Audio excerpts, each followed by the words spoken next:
Okay, so it's recording. I'm just using this as a test. We can talk shit for a little bit, but it's recording, so don't say anything crazy unless you want to, but it's not gonna end up on the podcast. Yeah, too late, man. I'm gonna start saying wild shit. Hey, look, this is real talk, so I'm with it. What's good with you, bro? Yeah.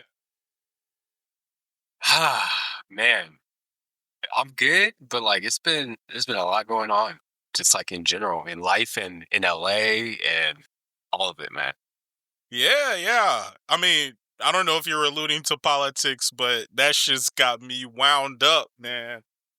And I'm like a politics junkie kind of, but I've been trying to like take a step back, but there's also just way too much craziness. So it's overwhelming. But are you talking about other things? Yeah, I was about to say.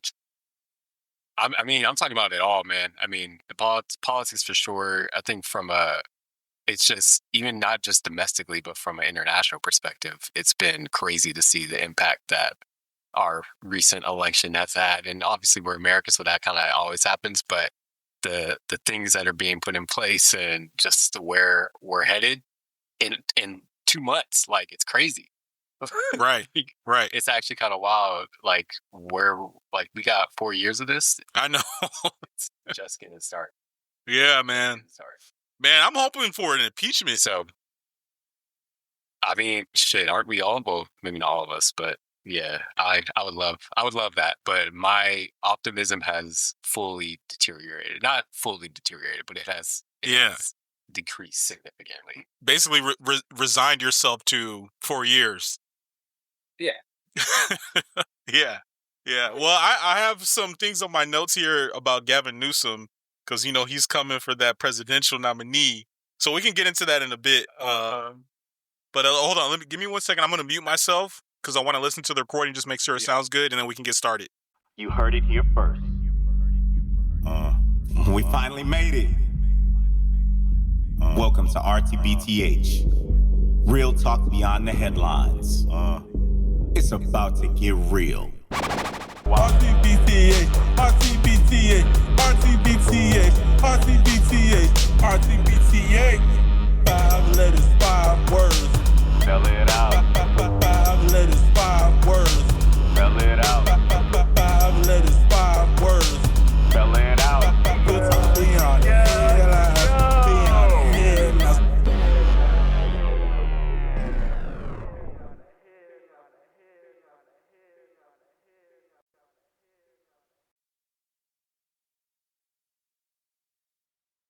All right. Okay. Welcome to hashtag RTBTH. Real talk beyond the headlines. It's your boy Tunde.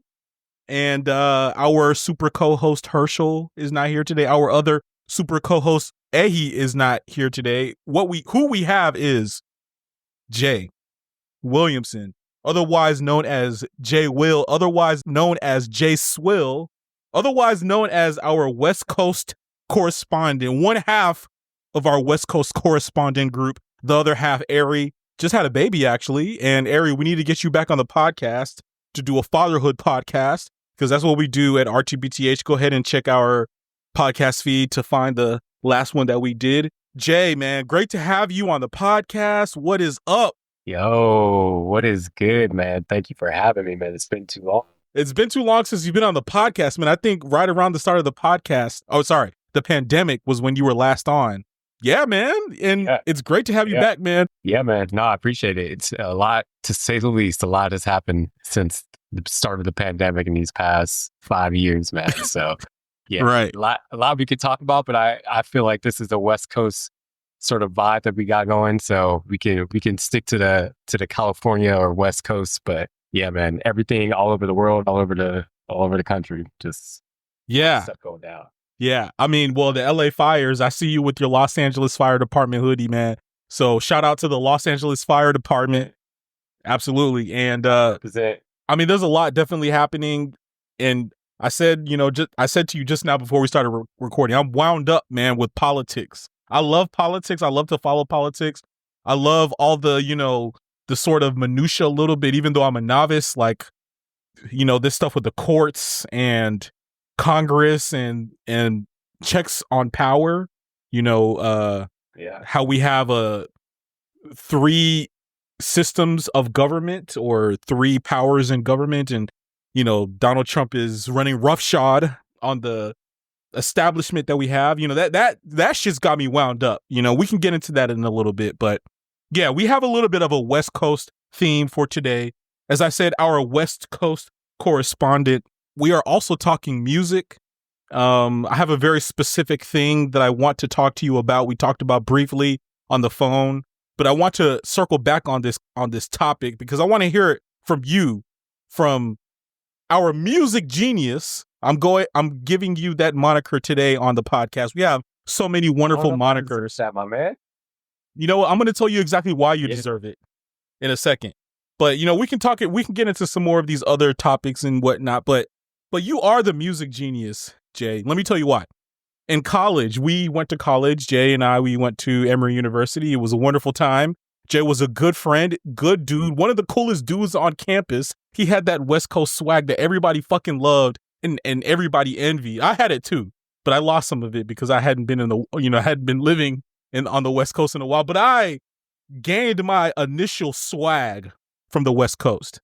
But you came and showed me the evolution of it. But let me tell you why you're the music genius. When we were in college, people had iPods and, iPod Shuffle and then like the mega iPod with like 200 gigabytes on it. So you would have to like put music onto your iPod or whatever MP3 device you had. And back then it was about a music library. Now we have streaming, and that concept is pretty much gone at this point, and I read an article. I'll try to find it.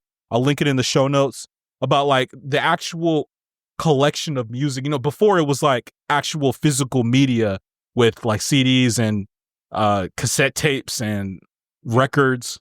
Yeah. Vinyls, even though vinyls still exist though, but yeah. I mean, vinyls are you a vinyl guy? Are you collecting vinyls? Oh yeah. I'm not at my like superior collecting status that I want to be at, when I get in my like a huge room sort of dedicated to that. But yeah. I've started the collection process. I got my own. It's small right now, but it's making its way. But it's funny because that's one of the things that I really want to do down the road is just like go ham on vinyl, because I haven't been able to do it yet. And it's one of those things where you got to spend the time crate digging and going to places like, you can't just be one of those on Amazon purchasing a vinyl for like $30. You got to go and like do it, go to one of those used record stores and really pull from there. So that's my goal. Gotcha. Cool. That's what's up, man. And I'm assuming you play the vinyls too. I'm told that the music on a vinyl, like it sounds better. It is crisper or something like that. Is that true? So there are a lot of caveats to that, in my opinion. So in general, yes, it's true, but it depends on a lot of things. So one, a lot of people will have a record player, but then they'll connect via Bluetooth. Connect via Bluetooth. That completely ruins the whole point of why you're playing a vinyl in the first place, because it has to go through, the music has to transfer through a process when it goes through Bluetooth that kind of obliterates all the acoustical portions of it. So like when you get a vinyl, you want to like actually connect directly to the speakers and play it there. So there's that. And then there's the other aspect of the type of music you're playing. So it'll sound good with anything that's heavy acoustics, right? So like jazz for sure is one of the things I love to listen to on a record player. But like some hip hop's not going to sound as good, or some like EDM, it's not going to be that much crisper on, playing it on a record player. But so it depends on the genre, it depends on how you're listening to it. But in a lot of regards, it is crisper. And there's something about the actual like process of putting a record on and playing it and then having to flip it after it's over, on to the other side. Because there's just like the movement and the constant like having to pay attention. Like if you don't do it, you're just gonna be sitting here listening to, some screeching sound or the record like looping the entire time. So yeah, that's interesting.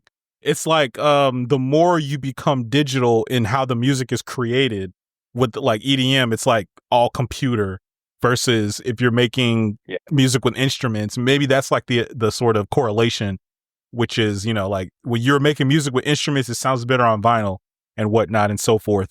But, you know, we can get into a little bit of that later. I have some questions to ask you about AI, but what I want to tell you first is why you're the music genius. So in college, you know, making friends, talking to people, getting to know people, I happened to tell you that my iPod had like 5,000 songs on it, you know, and I was like, you know, back then and even now, and I think most people might feel this way, like, you know, the songs that you love or that you collect, like it's almost kind of like a sort of like encyclopedia.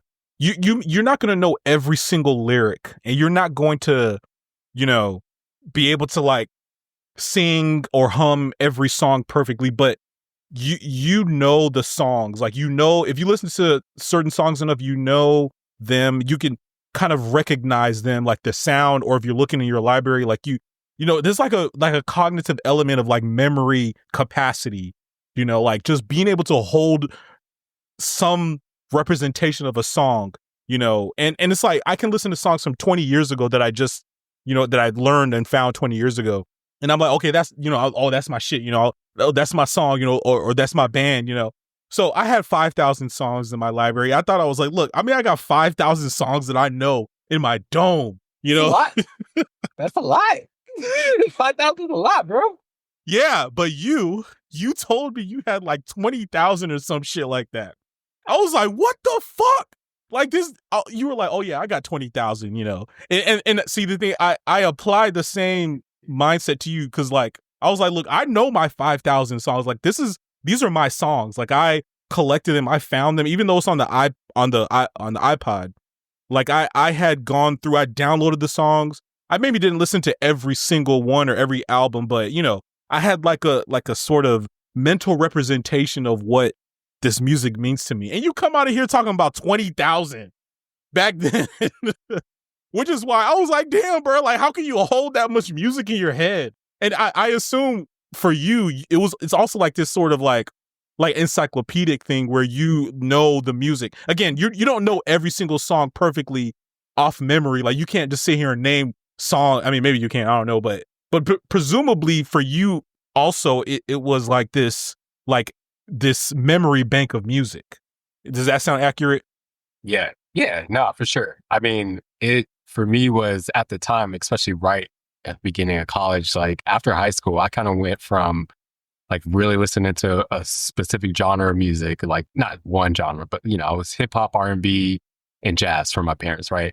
But then after high school, I was listening to everything.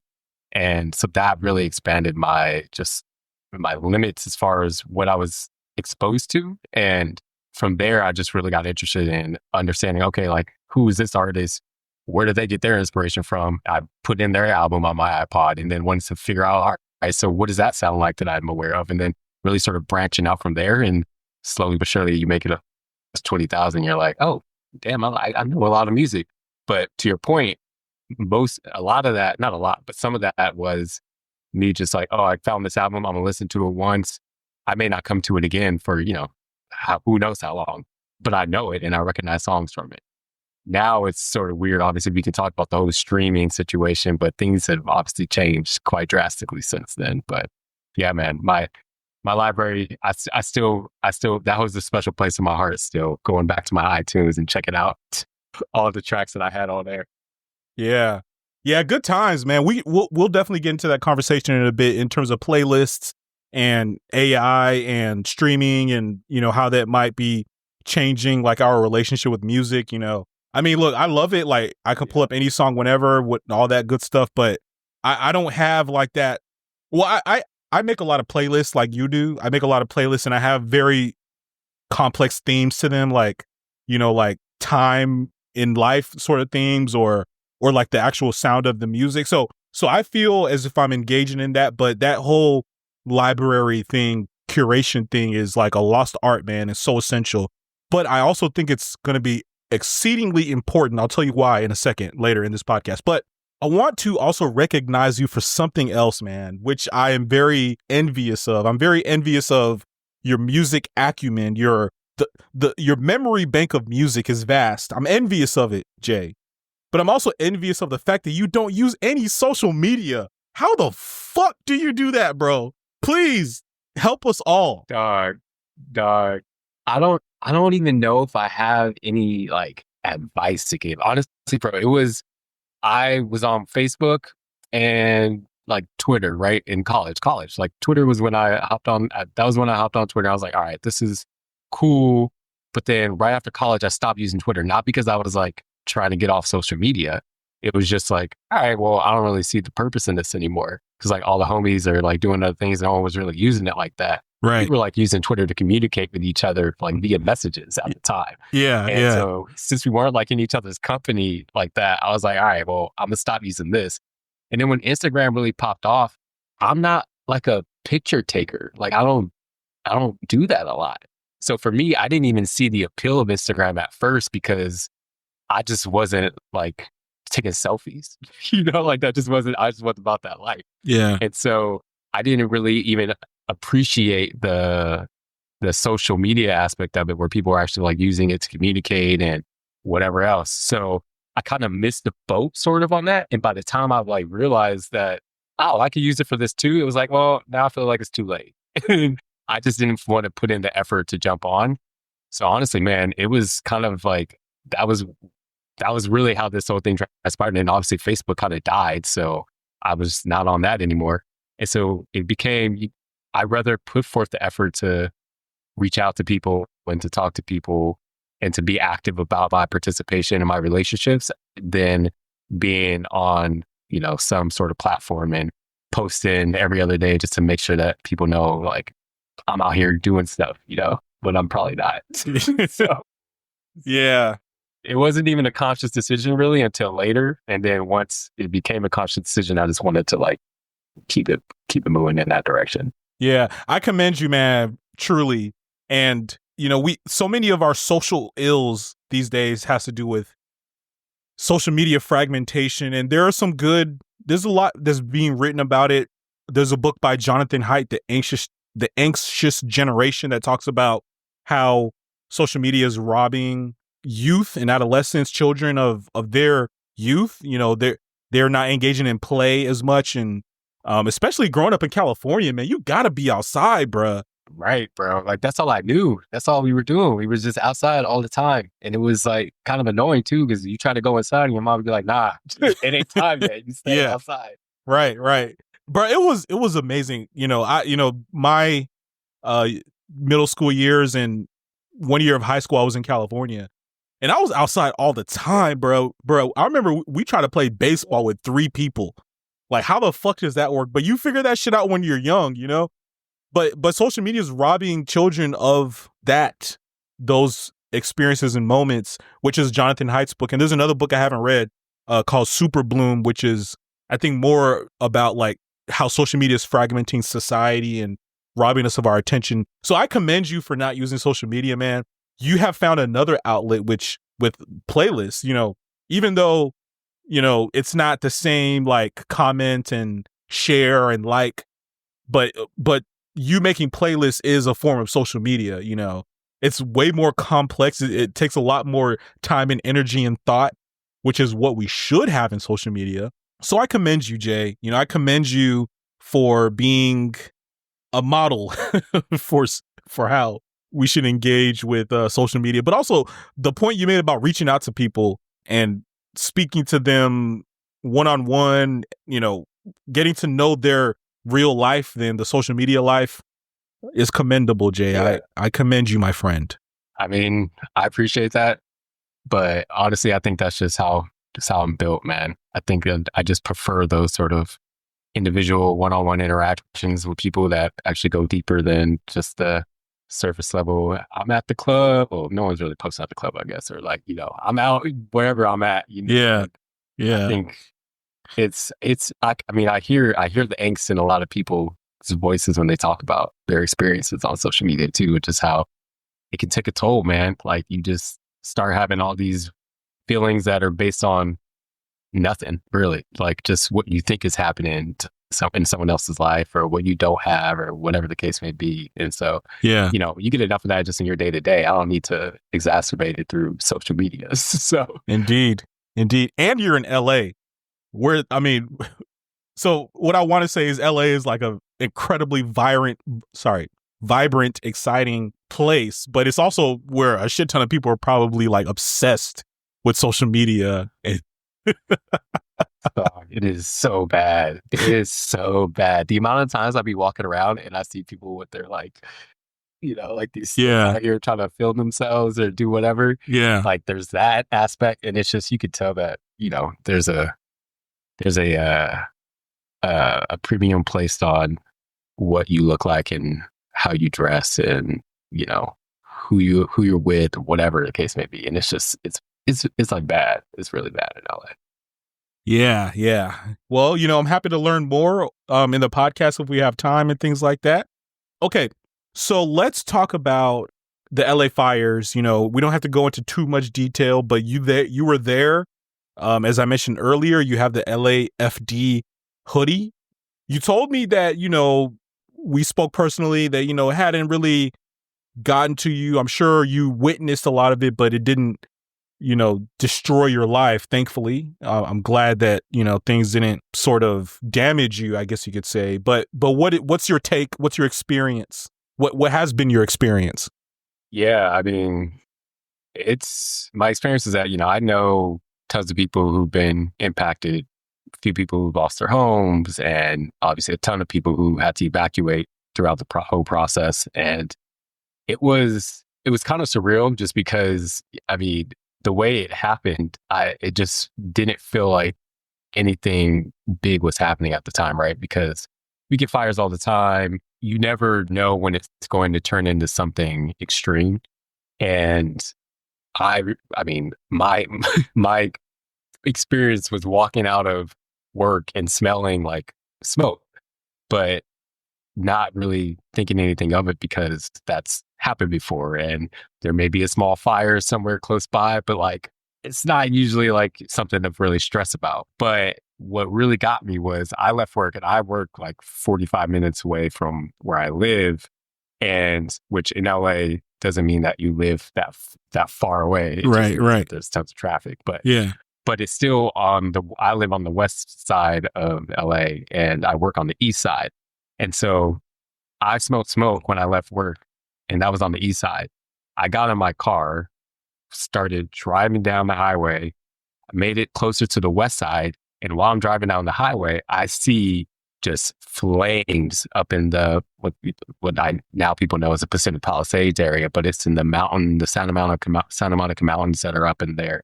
And I'm seeing all these flames, but it's not really registering to me how this makes any sense, because I just came from the east side where I smelled smoke. I'm now on the west side where I'm seeing a fire. And those two don't really correlate, because you shouldn't be smelling smoke on the east side from a west side fire. And so that was obviously before I realized that there was another fire that was happening on the east side.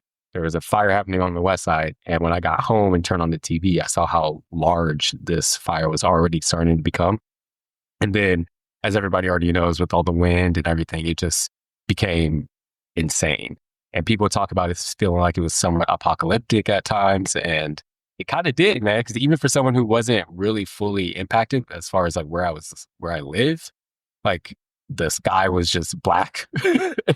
And you go and like look near the water and you could just see smoke for like miles and miles and miles and miles. You have people who are like trying to figure out if they need to evacuate, if they should evacuate. You were getting evacuation warnings that were kind of going off when there wasn't actually an evacuation warning. And some people were trying to flee when they didn't really need to flee. And then it was just like the pockets that this was happening in, and the speed of it all was crazy, because at one point it was in one area, and then another minute it'd be in another area. And it just felt like there was no safe place anymore. And there was no end in sight either at first. Like the winds were crazy. We weren't getting any rain anytime soon. And it just felt like it was just going to be nonstop. And it was for a few weeks. So it was a scary time, because people were not knowing where they were going to end up and where they were going to be able to go. And there obviously are tons of people who are still impacted by all this. And and I'm probably like repeating a lot of stuff that people have already heard, but on the in the Altadena area, where a lot of people are sort of working class and don't have a lot of money, their homes that have burned down, they can't live in California anymore. They can't live in LA. Like they can't afford to just up and buy a new home. So things are pretty, for a lot of people, it's still pretty dire. And even though things have obviously calmed down around the city, the impact has been felt to a high degree and still is. Yeah. Yeah, that's hard to hear. And that aspect of it being like kind of multiple fires that are kind of sort of coming at you from different directions, that to me feels like what was different about this from previous fires. And also the proximity to like actual LA, you know, and I know LA is huge, LA County is huge, but when you hear about it on the news as someone who doesn't live there and, you know, is on the East Coast, you know, you hear about the fires and you're like, oh, damn, you know, that place in Southern California is burning up. But this time it was like LA is burning, you know, and that was, that was very like shocking, you know, for us who weren't living it. And one of the other things that I heard was that a lot of people who were living in like, you know, communities of, you know, like you said, people who don't have a lot of money. And I think even though LA is all Latino pretty much, or a lot of it is, but like a lot of sort of like working class, maybe immigrants or second generation, third generation immigrants, whatever, you know, people who are just trying to fucking live their life, get by, have a house, you know, eat, cook and drink, chill with the homies and whatnot. Not the LA crowd that you were talking about earlier, who the social media people, but just people who are just doing their thing, living, you know, in great, beautiful California. You know, they were affected a lot, you know, maybe more so than, you know, maybe they were sort of like, they took a large portion, or they were affected to a large scale than maybe other groups of people, or the sort of LA that you might see in the social media world or the sort of mainstream media world. And, you know, that is rough. That's hard to hear, you know, from you, and also seeing it in the news.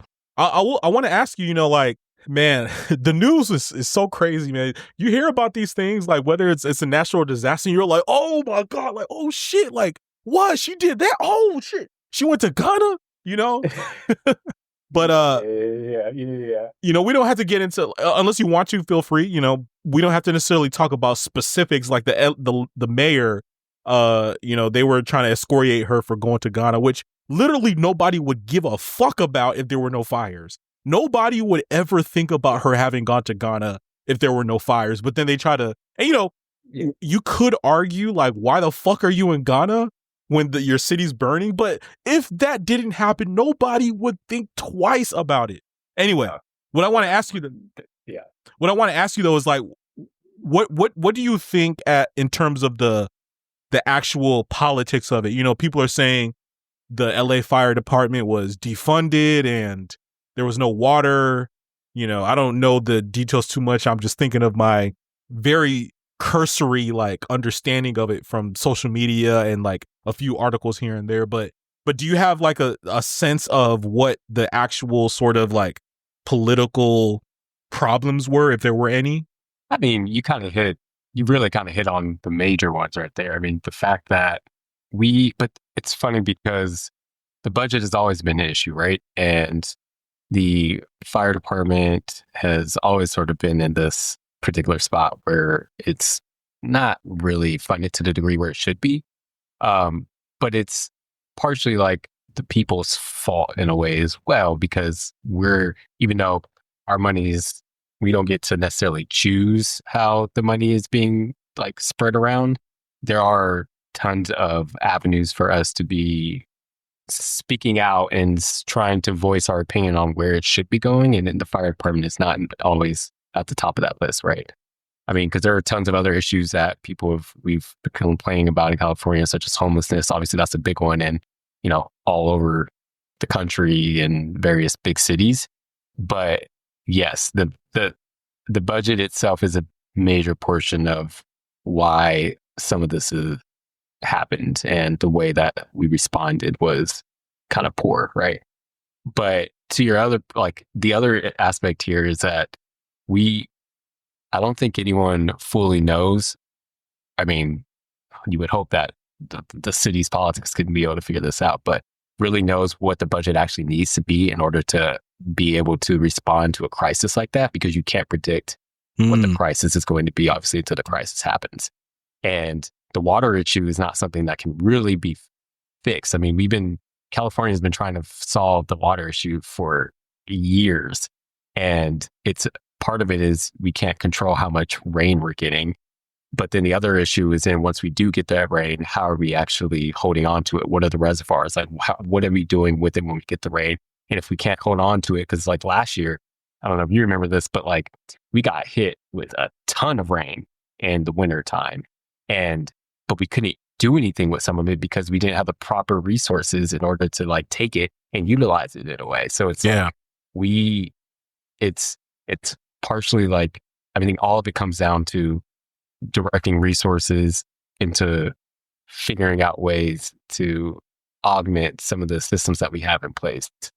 But that's not where the focus a lot of the time is when it comes to the people who are in charge right now. So that is for sure a big part of it, but there are also, of course, other issues that are going on that people tend to focus on a little bit more. Yeah. Well, thank you, Jay, for your insight. So, I don't want to, shit on the politicians too much, because I think leadership is hard. Being a politician is hard.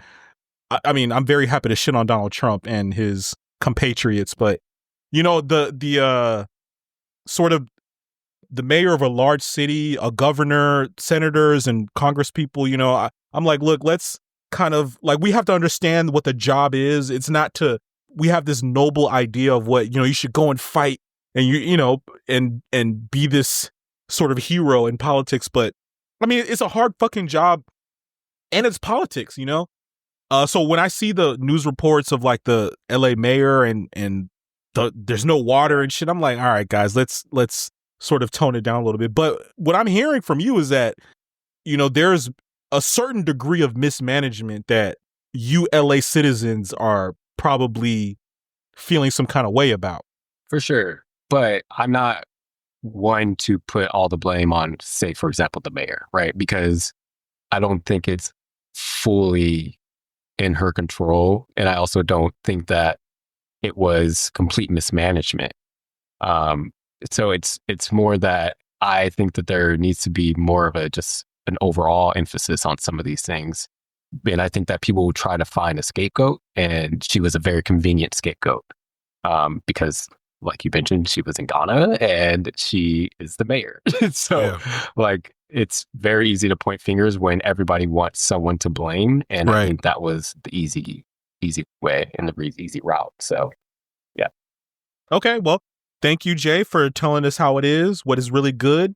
Okay. So this is what we are on the podcast for. This is the topic that I texted you about doing the podcast, because today here on #RTBTH, Real Talk Beyond the Headlines, I am proclaiming. Let's hear it. Let's hear it. I am proclaiming Kendrick Lamar is the greatest rapper ever. I'll tell you why. Yeah, let's go. Let's fucking go. I'll tell you why. Okay.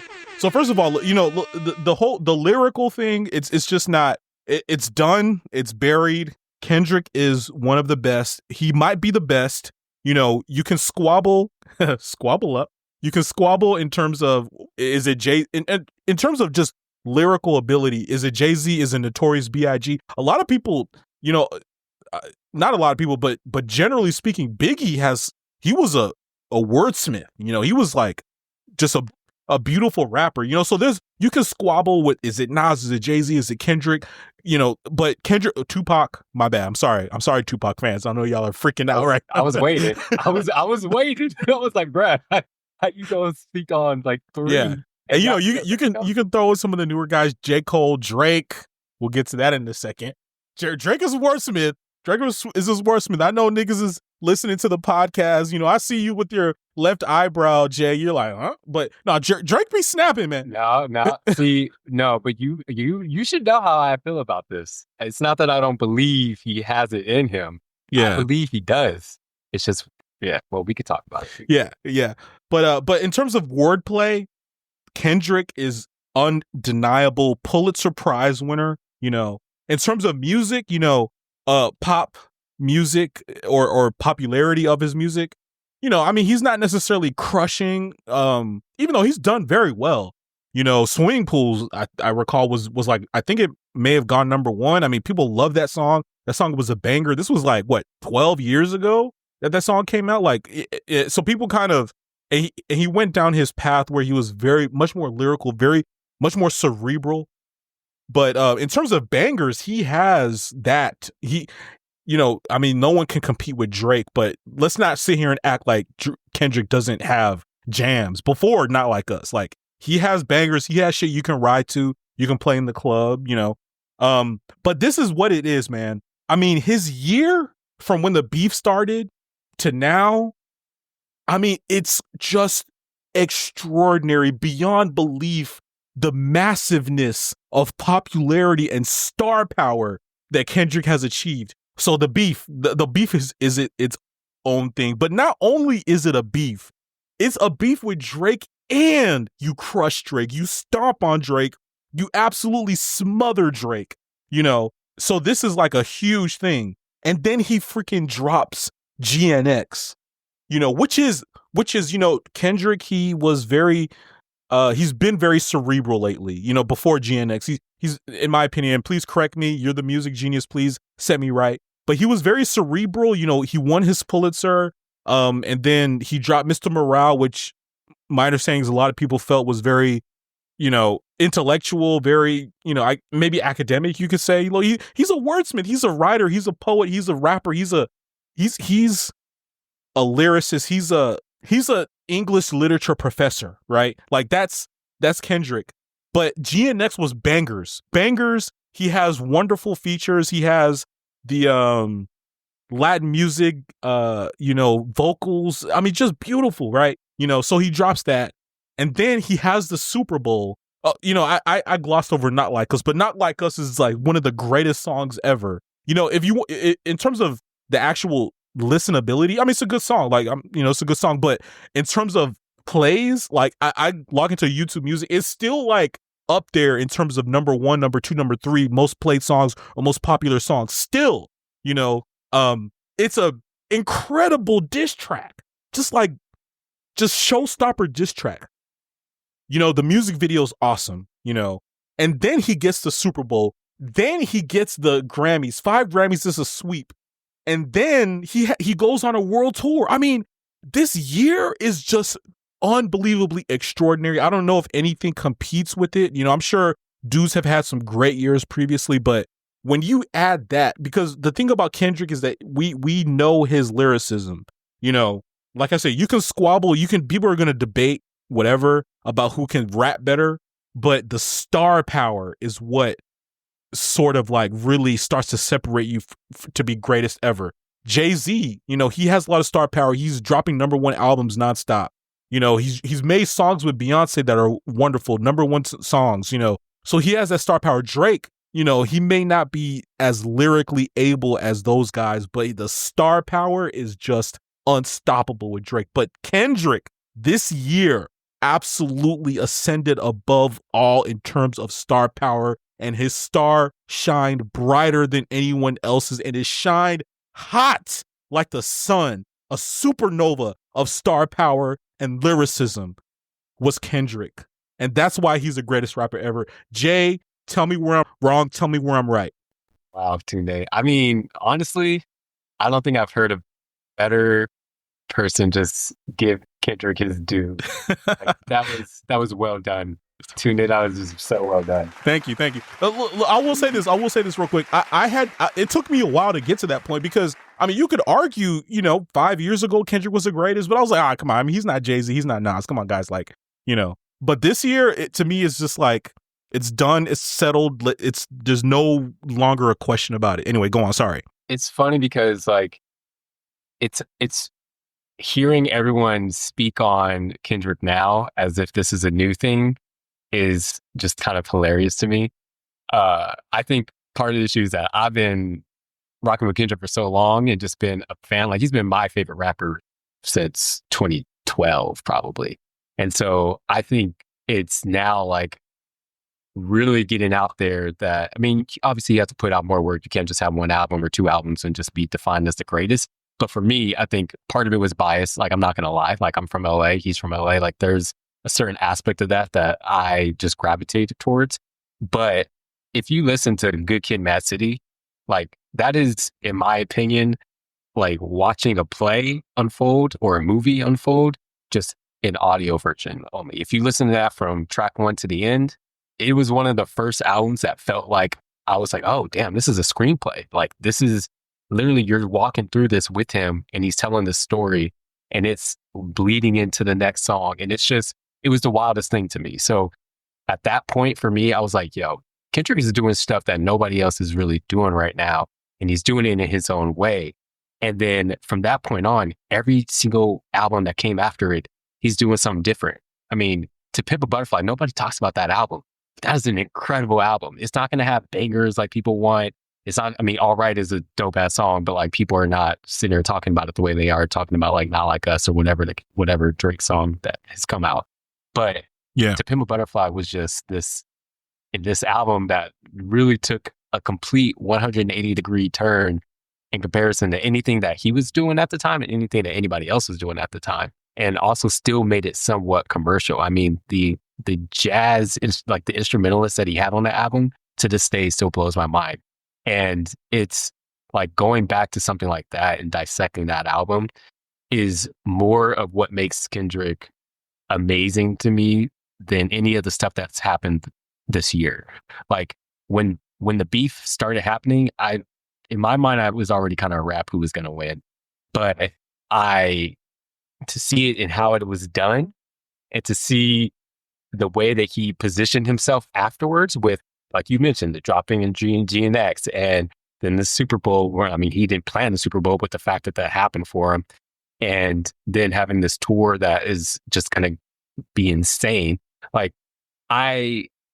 watching his entire career unfold and seeing the way that he's stacked, but then always staying true to himself and never doing anything for the purposes of like having a commercial release. And I mean, because you continue to say like Drake has bangers on bangers on bangers, Jay-Z has bangers on, like Kendrick has never really been about the banger algorithm. Like, that's not been his MO. And I think that's what has set him apart already. And the fact that he was able to drop G and X in a few months, like people don't realize, some people, I mean, most people I think do now, but like that was an album that wasn't just like in the making for like years in advance, like all his other albums. Like, this was a thing that was in the moment because of where things were with beef and him like, all right, I need to really take advantage of this. Like, you drop an album that's proof that you can make bangers that can get played in the club and that you can do it in a way that's like still very different than anything else that's out there. Like, that to me just shows a sign of someone who's, I don't know, that's artistry. Like, there's a reason why he's won a Pulitzer, and it's because the way that he's operating in the hip hop world is something that's never been seen before. And while I'm perfectly fine with people stating that he's the greatest of all time, or he's one of the greatest of all time, or to me, the argument doesn't even really matter because people are always going to have their feelings and their opinions and whatever. Yeah. But in my mind, like, he's the greatest doing it right now. And I think there's very few people who could argue that. And I will fight somebody if I had to prove that point. Indeed. Well, you ain't got to fight me because I'm with you, man.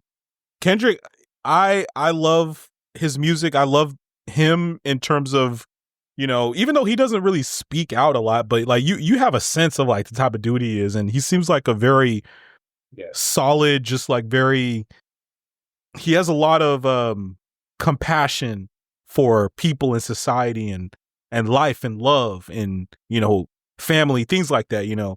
Okay, I have a question for you. Well, first of all, let me say real quick. Section 80, man, niggas need to fuck with that. If you're just now coming on the Kendrick bandwagon. I don't know for sure if you put me on, but you definitely, like, we've spoken about Section 80 and I remember you singing its praises at one point. You may have put me on. I don't know. I don't know if I can give you all that credit, but you probably did. You probably did. I'm not gonna take it. It's fine. But I will say that people, like you mentioned Section 80. I always say, like, go back to Overly Dedicated. Yeah. That is where you really see, okay, like this dude has had it for a while, and right. That was a mixtape, but that was still better than half the albums that you hear people putting out today. So right. Well, actually, so what may have happened is that I had come aware of Section 80, which you may have put Jamal on, and Jamal may have put me on, but for sure, I'm pretty sure you put me on Overly Dedicated, because I'm the type of guys like, look, I'm not trying to go back in the discography. When I find you, that's where we start. Yeah. That's where we get started. So, but I think you probably told me, like, you know, go ahead and check that shit out, Tunde. That shit's real. Okay, let me ask you a question, Jay. How do you feel about Kendrick going mega pop? Let me explain, because, you know, pop music is a genre, but it's not a genre based on sound. It's a genre based on if the song is popular. Now, you can be a pop artist because the songs that you make are popular, you know? Like, there's two ways of going about it. It's either you're just fucking amazingly talented and your song and your music blows up because you're a great musician, or you manufacture pop songs, you know? And that's the problem with Drake now, is that he's like manufacturing. I mean, his songs are good, but I mean, he drops R&B, rap, you know, fucking like Caribbean sound, soca, or whatever you want to call it. Maybe, I don't know if he does reggaeton, but, you know, he has all types of sounds, and he's a pop artist because it becomes popular. Now, I'm not gonna look. I don't want to take anything away from Drake. Drake is a talented guy, but he's become pop because he manufactures pop songs. You know, someone like Lady Gaga, you know, are you great, or is it just that you have manufactured pop songs? Someone like Adele, she's pop because she's so amazing at singing, you know. But with Not Like Us, look, Kendrick manufactured that song. It's still Kendrick. It's not he. No, for sure. But how do you feel about, because absolutely manufactured. Continue.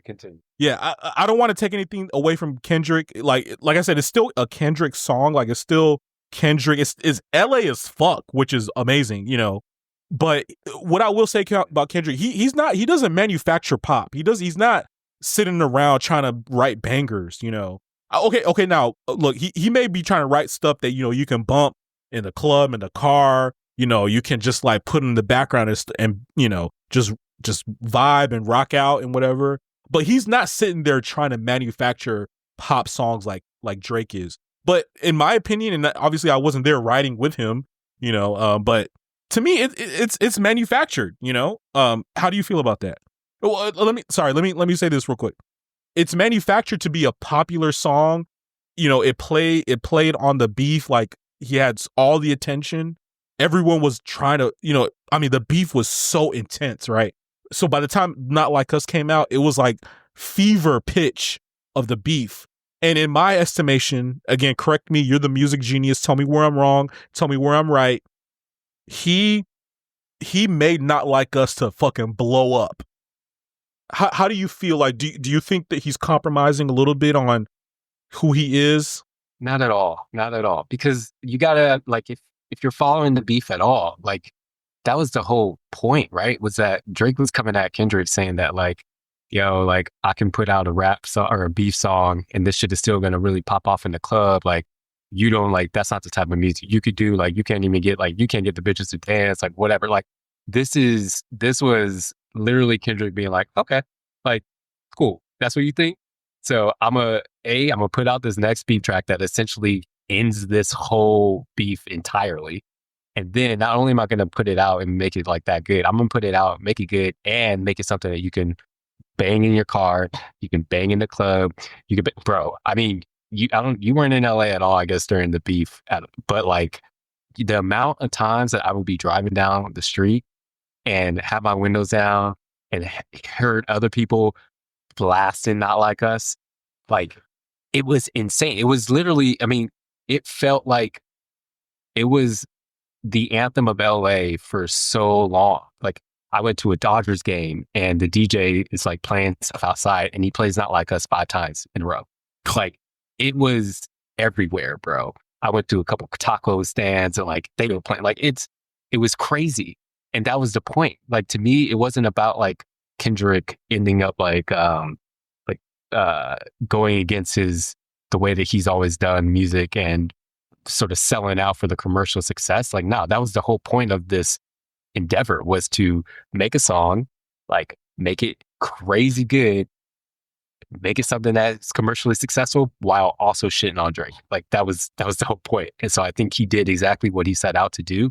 And he proved to everyone who doubted that that was something that he had in his bag, that he could do it.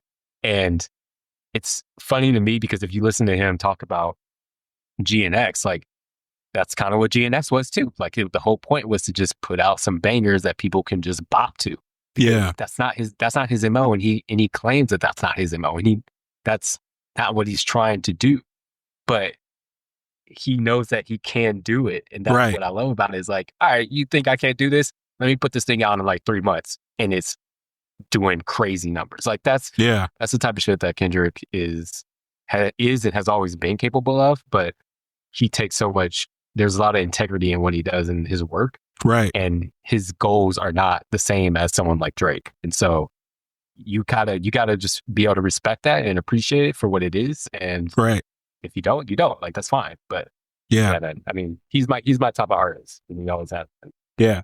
Yeah, well said. Well said. I agree with you. And you know, the crazy part is like Drake isn't going to put out a Mr. Morale, you know, like, I mean, I guess he could try. Okay. So, and this has been my thing with Drake. We weren't supposed to talk about Drake that much, but like, I'm going to talk. Oh, no. We have a lot to say about Drake. We got to get into a lawsuit. Anyway, go on. My thing with him is that it's not so much that he's, man, I'm trying to be nice about this. I guess I have to be nice. So he's, like you say, he's very good at the machine. Like he can put out pop tracks on a dime. And he's good at it. He knows how to bring in other people and other types of sounds and like make a specific cultural vibe in a different area become popular because he's on the track and he can kind of manipulate his voice in certain ways. And he has a shitload of producers that can really cater to making a track sound good and making it commercially successful. That's great. He's figured out the algorithm. He knows how to work it, and he's amazingly successful at that. My issue with him is that he also has older albums such as Take Care and like Nothing Was the Same, and where it is very apparent, and you saw it during the beat, this man has bars. Like he can spit. He absolutely can be a rapper's rapper, but he's choosing not to. And it frustrates the hell out of me because I just want one. Like all I want is just one more album where he's like, you know what? I don't care about the commercial success of this album. Yeah. I'm going to put out a straight it doesn't have to be a concept album, but I would love it if he did, because he could absolutely wreck that. And I know he has the capability, but it's just not a part of who he is anymore and what he wants to do. And it's just like, I think it just annoys me. It's like watching somebody who you know has so much potential, but just never accesses it and never utilizes it. Yeah. It's like, it's just like, come on, bro. Like, what are we doing? So I'm hoping that like this beef and all the shit that's come from it would help encourage him to take like a couple years off, man. Just take a couple years, get out of the spotlight for a little bit and just put out something that people would just not expect. That is just crazy bars, maybe a concept album, and even like few features like that. Yeah. I love that. Yeah. But it's not going to happen. I just don't think it's happening. I mean, you already saw the album we put out with Party Next Door. Like, yeah, well, I didn't listen to it. Bullshit. Yeah. You did it. I mean, don't. Well, I won't say don't. Like you can, but like it's not. It's the same. It's the same. This exact same shit that he's been doing before, and it's not impressive. But it's gonna hit like it hit the Billboard, of course. Like it's number one, and it's still maybe number one right now. Like he knows how to do what he does, and because he can get the numbers like chart wise, it's probably all he's gonna ever care about. So to him, that's proof is in the pudding for him in that regard. But to me, he's just letting me down every album he puts out. Okay, so let me ask you something. So the thing about Kendrick and other rappers, Jay-Z, you know, I don't think he did this, what I'm about to say, on a full album. Nas, for sure. But what you said about Kendrick, you said concept album, but you also alluded to storytelling. You know, it's like there's a message, a thing, a theme, a feeling throughout the whole album, or maybe even on one song that's just like, you know, a lot of these lyrics these days, Travis Scott is the worst perpetrator. Literally, they make no sense. The lyrics literally make no sense. Kendrick is not that guy. Drake, you know, he has bars, but you listen to the song, it's like, you know, champagne flights, jerseys, and the Raptors or some shit. Like, you know, there's no cohesion. Are you saying Drake had that previously? Even with Nothing Was the Same, are you saying that album in totality was conceptual enough to have a story, a narrative? Because this is where Kendrick, no one can compete with Kendrick. J. Cole also, I mean, and J. Cole's doing it over the course of a career with the sort of like the basketball analogies, you know, the warm up, you know, overtime and whatever other, you know, analogies he's used. I don't think he's used overtime yet. Has he? Never. Anyway, but you know, J. Cole has this like sort of like analogy, this story. Drake, are you saying Drake had that? I'm saying Drake had bars and still has bars, but does not put an album full of bars.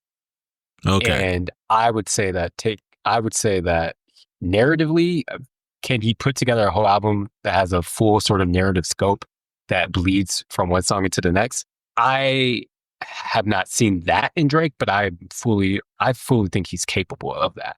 But my reference was really in having, because you can have a concept album without having it necessarily be a narrative function, right? So it's like, it can still be like theme focused without having a specific narrative that wraps around it. So to me, I think Drake could easily put out a quote unquote concept album, or at least something that doesn't even need to be a concept album, but it's just like a album that has him spinning track after track after track, as opposed to having a bunch of like filler material, which the majority of his albums do. And then you have a track here and a track there where it's like, oh shit, Drake actually could hit that. Drake has bars and like whatever.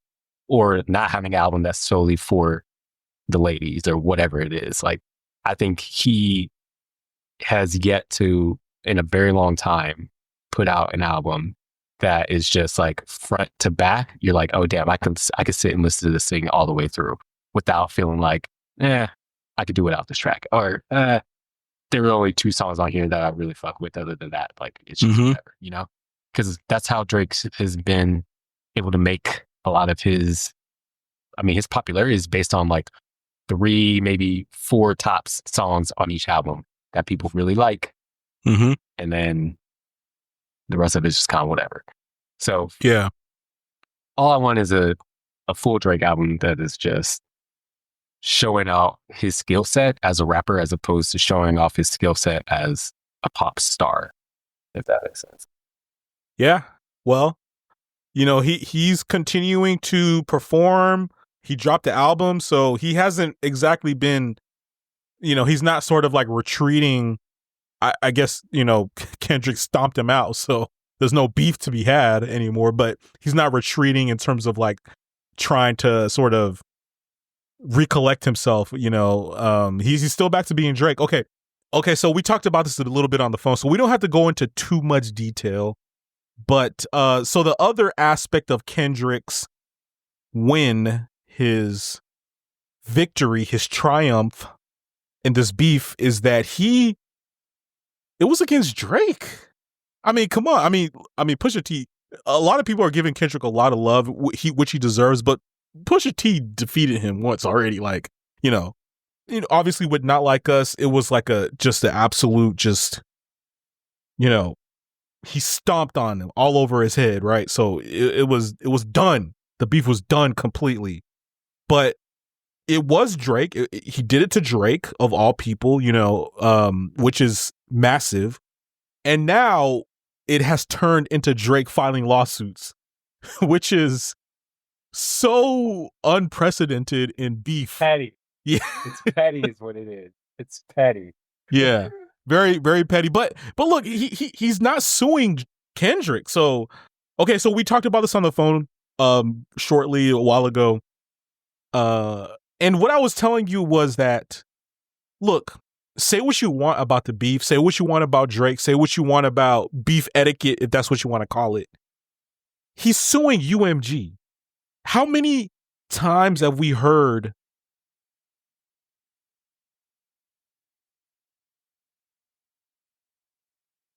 Can you hear me? Yeah, you good? Yeah, you said my mic is off. You can hear me? I didn't say your mic was off.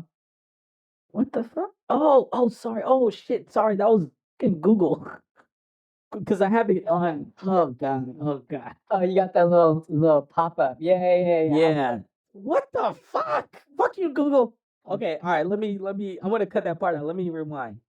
Where the fuck was I? Okay. Yeah. Oh my God, I fucking lost my train of thought. He was filing against UMG, not specifically. Yes, he's filing against UMG. How many times have we heard about artists getting shitbagged by record labels? These very lopsided or one-sided record deals and people not getting proper payment, or they're not getting masters, the copyright rights to their music, the intellectual property rights to their music. And because these record labels are massive corporations, they wield the power of large, wealthy, rich corporations against individual people, and they mistreat those people.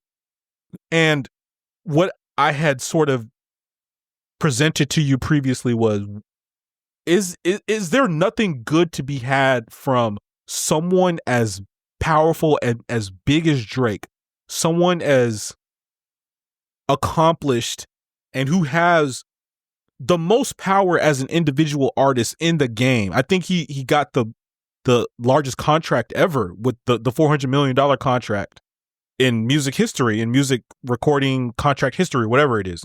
I'll fact check that later and I'll post this information in the show notes.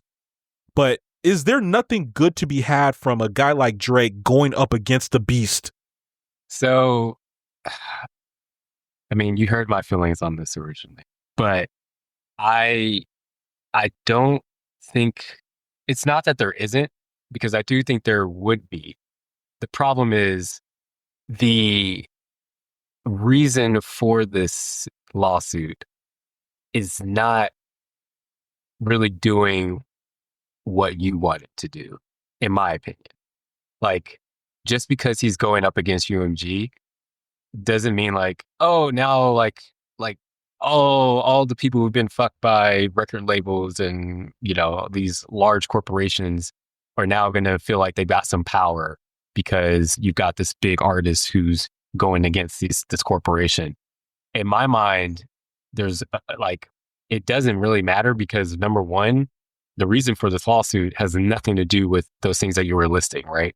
Like, this is a defamation. Like, this is about him being mad that he thinks that UMG was pumping up Kendrick's song, and by doing so was making him look bad. Like, right. That's all this is, like artificial inflation. That's what this is to him. Yeah. And that has nothing to do with UMG's their contracts with artists, or the amount that they're paying artists, or the upfront payment that they're giving artists to do one record or two records or whatever it is. Right. This has nothing to do with that. And so, to me, if I'm a smaller artist, I don't look at this and be like, hallelujah, like somebody's finally going against these big corporations and like now it starts, the revolution begins. Right. Like, no, because this is just Drake being a selfish little hoe. Like it's just being stupid and petty. And it's like, I don't even think it's gonna go anywhere. Like, because for one, the best case scenario for Drake at this point is if they settle, whatever that is. Like they can find some way to settle. And if they settle, then it's really like he's not giving it to UMG. It's just like they settled, Drake got what he wanted, we're good. And now everything goes back to the way it is. Because again, no one's going to look at this and be like, oh man, like Drake is going after UMG. And this is the beginning of the evolution of how, record contracts are created and whatever the case may be. If this was a completely different type of case, then sure, maybe I'd be excited about UMG getting, someone ready to go to battle with them. But again, this isn't the context of the case. And so I can't, it's hard for me to get excited and think that finally someone's doing something about, the mistreatment of artists, because this isn't about the mistreatment of artists. This is about Drake being petty and after losing a battle, that's all this is. And so I don't think there's going to be any sort of downstream positive impact to the average artist that we're going to see from this. Well, that makes sense. You're right, because it is a defamation lawsuit. And I think, there was the payola stuff, and I don't know all the features of it, but, he's essentially claiming that because they allowed this music to become so big, it's now sort of undermining who he is as a person. And now people are talking about him or claiming him to be attracted to young minors and girls or whatever. Go ahead. But the crazy, sorry, I didn't mean to cut you off. You're good. The crazy thing is that he's also a UMG artist. Yeah. And he has used the same tools that they provided Kendrick. If you want to say that he was provided these unfair tools, Drake has utilized the same exact tools from UMG. So it's it doesn't make any sense to try to I mean, hey, if it works for him, I guess, sure. But I don't see how this makes any sense. Well, I had actually thought that maybe this was I'm not trying to, ascribe to Drake that he's some sort of civil rights fucking, he's trying to somehow shift the landscape, for artists. And he's some sort of civil rights advocate or whatever. I was previously of the mindset that, I was look, I want to see the big dogs fight. I want to see actual, it's not competition, but they're working together. They're in cahoots, right? The record label and Drake, because they can't live without each other. Drake, maybe he doesn't need the record label, but it's good to have 400 million up front or whatever, how much it was. And for the record label, this is the hottest artist in the world, aside from maybe one or two other people. So it's good to have him on the record label. So I was thinking, look, it's good to see the behemoths go after each other, but it's more selfish than I had really previously thought after you've explained it. There's really nothing that's in the lawsuit that's relevant for the sort of landscape of contracts and things. It's defamation. It's about me. I was defamed and I want to rectify that somehow. Yeah. I mean, because the only other point I'll make is that I think it kind of gets lost in the weeds a little bit, but UMG is not actually the record company. They're more a music publishing company, right? Yeah. So that's a good point. The publishing is the actual lyrics, right? And the writing. And so that's why this is, for defamation, it's the writing of Kendrick's music is what he's trying to file suit against. And so when it comes to the actual label, the actual owning of the records and the masters of the music, that's not what this is about at all. UMG has no ownership when it comes to that. Just that's part of why with Kendrick, when he left TDE was the record label. And he ultimately left them in order to start his own independent thing, which is also a whole nother fascinating aspect of all of this. Is like PG Lang, his new company, is like GNX was the first album to come out while he was with PG Lang and not with TDE. Yeah. So it's just like, I don't know, there's so many facets of this that we don't obviously need to get into today, but like, that's just one thing to keep in mind that UMG is primarily a music publishing firm. It's not Right. really, that's the focus. Yeah, well, God, man, see, all this shit is so complicated. Niggas just want to listen to music. Niggas just want to make music and listen to music. And it's all this extra shit, man. You know, okay, so we can shift. Independent lifestyle, baby. Yeah, well, you know, I agree. That would be nice, you know. I suspect if you want to be like a pretty big artist, you know, that can have some issues on its own, but I actually don't know. I actually don't know. Perhaps you can school us. But let's talk about playlists and artificial intelligence. So I have to give you more accolades and flowers, Jay, because you create playlists for us, for your friends and whoever you send it to. And you have given us a little piece of your music genius in these playlists. The last one, we talked about it before in the last time you were on this podcast. You told us how you came up with the names, and I just thought it was so genius. You have a letter and the letter after it, and you just keep going in the alphabet. So you start off with AB, and the playlist is named something based on those letters. We'll just use for an example, absolutely Baba Tunde. That would be one of them because it's AB. And then the next one would be BA. Maybe that should be the name. Hey, look, I'm just here, you know, talking, giving ideas, whatever the people need from me, whatever the listeners need, whatever you need from me, Jay. The next one could be BA, Baba Tunde 80, I don't know. I mean, whatever. But the last one you did, XL Windbreaker. Oh man, that one was so good. I'll be honest. I'm sorry, Jay. I'm sorry. I haven't gotten it. I haven't really dug into it yet to listen in depth. It's fine. No heart. Like, part of it's your fault. Part of it's your fault. But I will say the title is so awesome. Whoa. XL Windbreaker. So when I first saw it, I was like, XL? What the fuck? That's not the letter after the letter. But then I was like, oh, XL Windbreaker. Had a brain fart there for a second.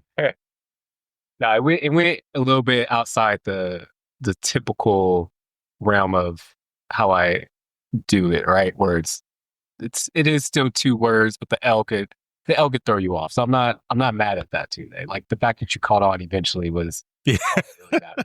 That shit threw me off, bro. I didn't want you coming for me again when you were sitting here being like, yo, how come this person wasn't on the playlist? And I was like, yo, Tunde, like it's for a specific date and time. And you were like, no. Why did you put them on the playlist? So like, yo, the album came out after the range of the months that the playlist is supposed to be for. So that's why they weren't on there. And you were still getting at me. So, you know.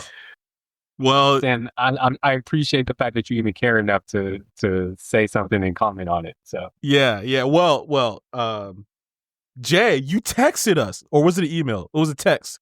You said, "Let me know if you still want these." What the fuck is that about, Jay? What is that about, Jay? Come on. You said, "Let me know if you still want these playlists." Bro, yeah, because I've been doing this stuff for like 10 years now, which is crazy.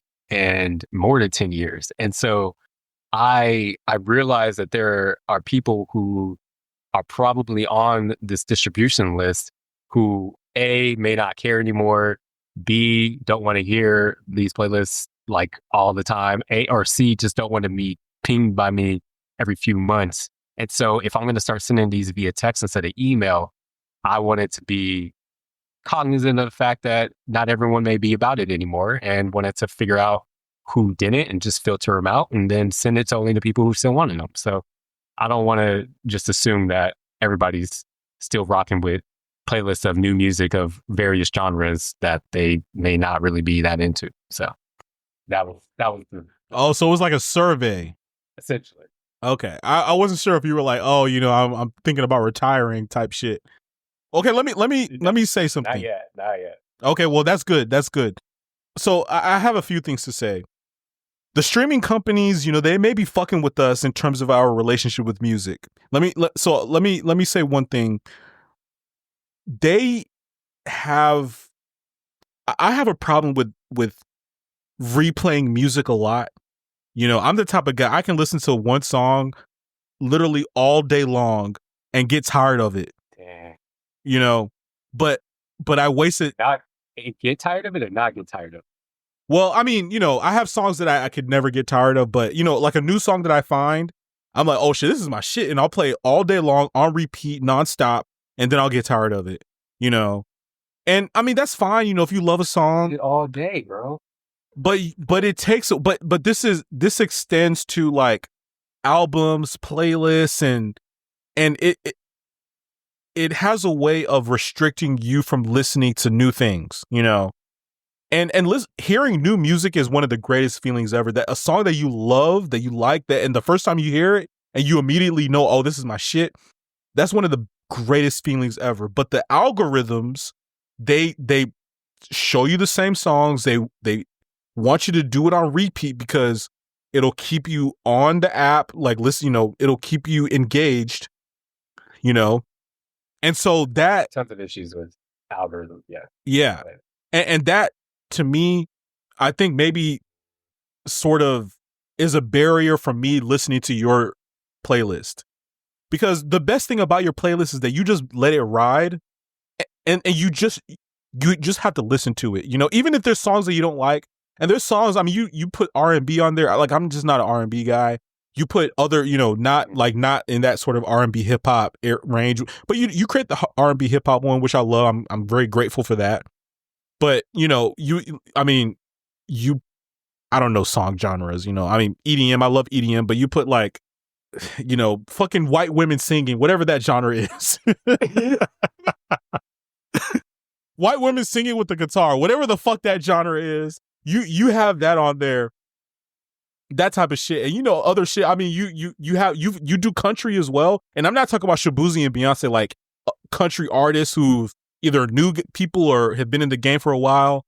And the point of listening to your playlist is to sit down and listen to that shit. Even if you don't like it, listen to the playlist, because music is so deep, is so diverse. There's so many ranges and contours, and that's what you give us. But these fucking algorithms, I'm like, I'll listen to your playlist, like 3, 4, 5 songs, and I'm like, all right, well, I want to go listen to my shit now, and I'll replay the same song or the same album, nonstop, and I'm like, all right, I get my fix. But I don't know. I've always had that problem, but I think the algorithms are making it worse. What say you? Yeah, no, I agree. I think algorithms are absolutely making it worse. And it's funny because it's dressed up and disguised as the opposite, right? Where it's like, hey, we're putting you on to all this new music, or this music that we know you're going to love. And the problem with that is that it's the music they know you're going to love because it's obviously based on your previous listening habits, right? And so what's not happening is that you're not getting introduced to songs that are outside your sphere of, your taste or your immediate taste. And you can't really expand your taste unless you are listening to stuff outside of them. And so the algorithms aren't going to do that for you. They're really just going to cater your playlist or your songs, really focused on what have you been listening to recently? What have you been like playing back over and over and over and over and over again? And how can we give you something that sounds almost exactly like that or very similar to it? And so to me, that ruins the whole point of, music discovery. Like, to me, that is, you were just talking about that feeling that you get when you listen to a new song for the first time, it's your shit. Like, that feeling to me, it's like a drug. Like, I need it. And that's part of where these playlists even came from. It's like, I love the aspect of music discovery and finding a new song that just speaks to me in a way, even if it's not even through the lyrics, maybe it's just in the production or in the chants or in the whatever the hook is. Like, something about the song is calling me, and I need to have this in my pocket to re-listen to again. Yeah. So what's happening with the algorithms is you're just not really exposed to a lot of different types of music. And the only way you can really do that is going out of your way to, find an artist that you don't know about, or to hit up some music blog, which sadly music blogs have really sort of died in a lot of ways. And so I think that unless you are someone who wants to be active about their music listening habits, you're going to fall into the space of passive listening where it's easy, it's easy to have an algorithm build a playlist for you. And then you're like, oh, I am discovering new music. It's this artist who I'm just hearing for the first time, and my algorithm hooked me up. But the problem is that artist sounds exactly like the other artists that you're already listening to. So, that can be a good thing in a lot of ways. In some examples, like for sure, like, what you like and you want to hear more of what you like. But I think part of the thing with music is that it is an art, and you can't really fully appreciate art as a whole without being exposed to things that are outside of your existing realm. And again, this is coming from me, someone who appreciates breaking out of that, breaking out of my immediate bubble at a given time and exploring. And some people just really don't want that. And each their own, So in some cases, an algorithm is exactly what maybe that you could even say the majority of music listeners need and want. But I don't obviously subscribe to that. And I really try to, with these new music playlists, like that's kind of the goal, is to try to expose people to things that they're not going to listen to otherwise. And maybe you'll find out that country song is your new favorite song and you never even knew that you liked country. So like that to me is really cool. Yeah, well, that's the best part, about how I used to be. I like to think that I still am. I'm expanding more into EDM. Like, I had like a lot of that hip hop, trap, which just became the same track over and over again eventually. Yeah. Then I got a lot more into Afro beats, but your playlists are wonderful for that. And what I'm saying is that you just have to sit there and listen to it. You have to just, like, there's stuff you might not like, but that's the point, is to like go through that, and expose yourself to the different sounds. Let me just go ahead and give you a shout out, man. Go ahead. Oh no, and I was just gonna say, like, my whole thing is always just be like, yo, give the song a chance, like, right. Part of this is like, I'm doing a lot of the hard work of just like going through a bunch of trash songs. And I feel like if you at all feel like you trust my music taste to any degree, then give a song a chance. And if you don't like it, then you don't like it and move on. But like, sometimes songs take time as well to really develop, which I also think is part of the issue now, is that the way that we listen to music and just in general, and it's very much like, you got to impress me immediately. And if you don't impress me right away, I'm moving on. And that's why you'll see like a lot of artists with their albums, they're going to put the best tracks, their best singles at the top of the list.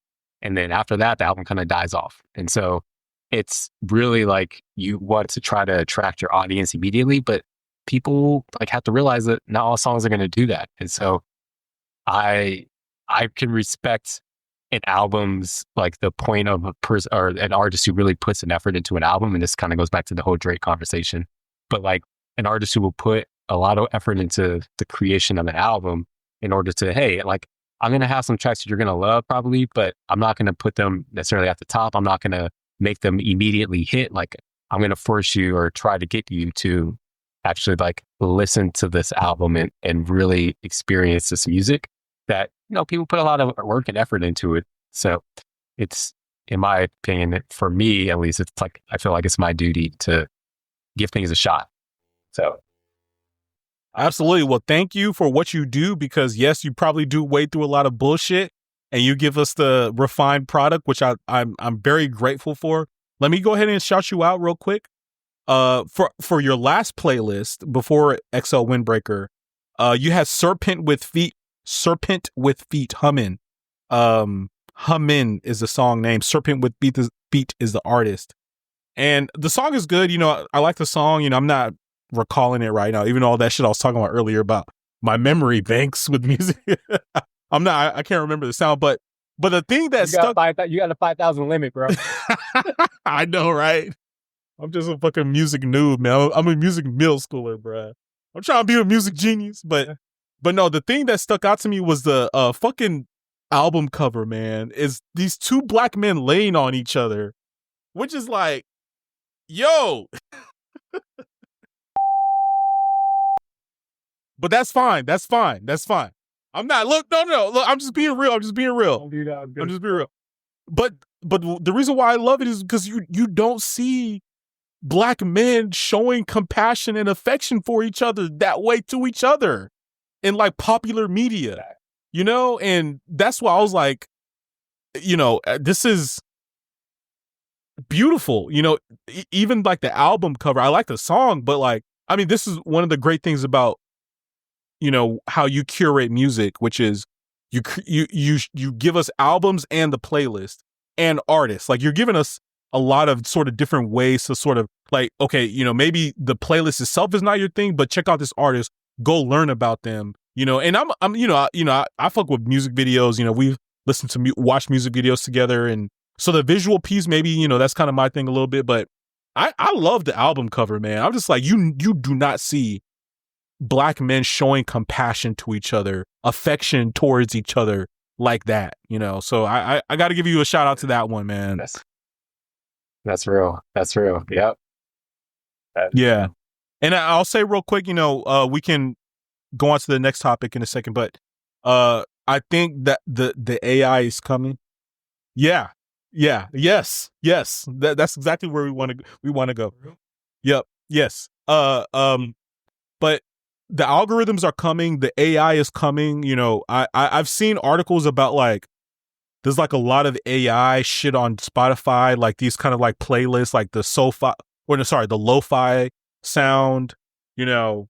And look, Jay, I think that, you know, there's going to be a time where in the whole entire AI landscape in general, not just music, where we're going to really crave human shit.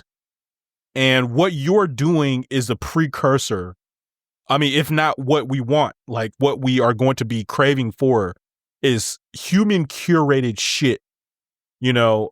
And so, yeah, I just want to give you credit for doing this, you know, because I mean, I think AI is kind of like